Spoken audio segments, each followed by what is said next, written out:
சில நேரங்களில் நாம் நினைப்போம், நான் இவ்வளவு முயற்சி செய்கிறேன், ஆனால் நான் விரும்பியது ஏன் இன்னும் கிடைக்கவில்லை? ஆனால் வாழ்க்கை ஒரு விதையைப் போன்றது. இன்று விதைத்த விதை நாளையே மரமாக மாறாது. அதற்கு மழை வேண்டும், வெயில் வேண்டும், காலம் வேண்டும். அதுபோல உன் கனவுகளுக்கும் ஒரு சரியான நேரம் இருக்கிறது.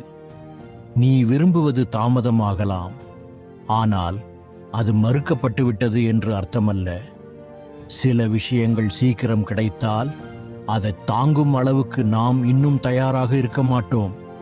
அதனால்தான் வாழ்க்கை முதலில் நம்மை உருவாக்குகிறது, பிறகுதான் நாம் விரும்பியதை நமக்கு கொடுக்கிறது. மற்றவர்களின் வாழ்க்கையை பார்த்து உன்னை ஒப்பிடாதே. ஒவ்வொருவருக்கும் தனித்தனி பாதை இருக்கிறது.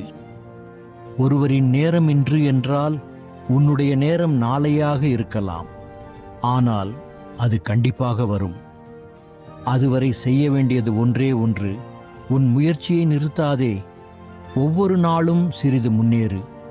நம்பிக்கையை விடாதே, ஏனென்றால் உன் உழைப்பு வீணாகாது. நினைவில் வை, கடவுள் தாமதப்படுத்தலாம், ஆனால் சரியான நேரத்தில் சரியான விஷயத்தை சரியான காரணத்திற்காக உனக்கு கொடுப்பார். அதனால் இன்று கவலைப்படாதே. தொடர்ந்து உழை, தொடர்ந்து நம்பு.